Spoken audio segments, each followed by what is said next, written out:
Well, good day everyone. Had a couple of eBay purchases come in the mail, and it's the packaging out of. This is the packaging out of the saw.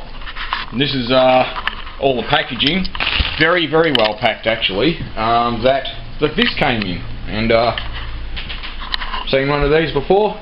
Yep. It's a Kenwood Chef model A701A mixer, and I got one of these for it, which is a glass blender attachment, whatever you want to call it. So the only problem with it is the seal at the bottom there, green. The green thing is cactus because it's natural rubber, but well, they do sell those on eBay, so they're really cheap. As a side note, I've been asked before how I learned about certain stuff, mechanical stuff, and I think the best place to start, if you really want to learn about machines, is in your own house, because things like this mixer actually have a very interesting gearbox. Here, for example, under this hub is a planetary gear set. That's obviously where it's being driven from, and it's got the annulus with the teeth, and this beater attaches to a gear. So when this is being driven around, a bit hard because I'm reversing the ratio, but anyway, when that hub spins around, the beater does too. So yeah, very interesting, very well made gearbox. So that's probably a place to start out. You know, mixers, they have gears in them, drills, like cordless drills have planetary gears in them. Now, some of you may be going, well, so what, who cares about planetary gears? But if you're into cars, you will care about planetary gears, because nearly every new car has an auto transmission, which in fact has planetary gears inside. Now, short of actually getting an auto and pulling it to bits, you know, playing with the gear sets, things like this mixer, you can actually pull the nut there off, and you know, this has just got a D hole and shaft, and you pull that hub off, and you can inspect it. And even put some grease in it at the same time. So anyway, it's pretty straightforward.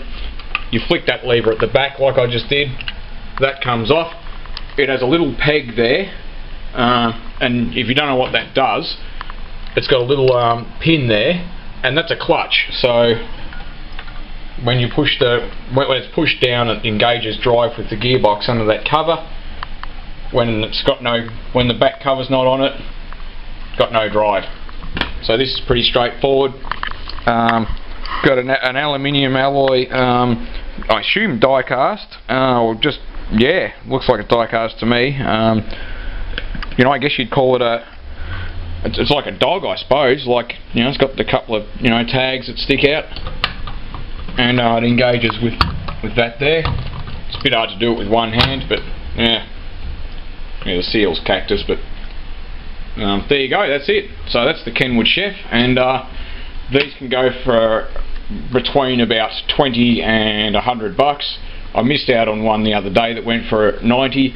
That one I actually paid, I think it was $30 total including postage, so don't get quality like that anymore. Second thing I bought was this sher circular saw. In case you don't know the history, and even people in Australia aren't going to know, Skill Power Tools bought out Sher Power Tools, and this is still a Sher saw. It's, you know, it's I'm not sure when Skill bought Sher out, but anyway, it's Australian made. It's very heavy. The blade's obviously had a lot of use. Someone's run the pee out of it because it's got no edge at all left, so you wouldn't even cut cheese with that. It's a bit sad. It needs like, it's got a spring that returns this safety guard, and I'd say someone's broken the spring at some point and put another one on it because it's too short, so not very well protected. That of course should be, you know, held all the way shut if you're not cutting something. So it's one thing I noticed, which I'm very pleased about, is that although it's filthy and it's not transparent at the moment, it's got a little plastic perspex window there that I'll try to clean it up, but if it doesn't clean up, I'll just go get some Perspex from AIS, which is up the road, Delitite steel, whatever you want to call it, and I'll just, you know, cut out a new window for it. It's actually a very good feature because it means that you can see the cut line versus the blade without sticking your head into the axis of the blade, and you can access the brushes from the sides. It's I believe a 950 watt motor. The windings, which I can see, which you're not going to be able to adjust, they're in very good condition. They're not black, it's never been overheated. Commutator, also in good nick. It looks like it might have been sawn at one stage because it's the slots aren't filled with the mica insulation or anything, and the segments are both smooth and in good condition. I'll more than likely pull it apart, because just looking through the back vent, I'd say I'm going to need to heat shrink some of the wiring in there because it looks like it's got some broken insulation. But the reason why I bought this instead of buying a $100 saw from Bunnings or whatever is because this is going to last a very long time, and I'm not going to guarantee that a cheap ass saw is going to last at all. So yeah, it's 9.5 inch, or I think it's 235 millimeters. The trigger's actually plastic, whereas the earlier ones were metal. Not that it matters, I'd prefer a plastic trigger anyway.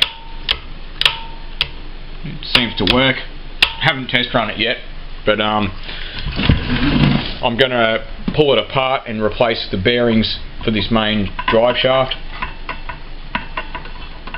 It's got a bit of slack. You're not going to see that on the camera, but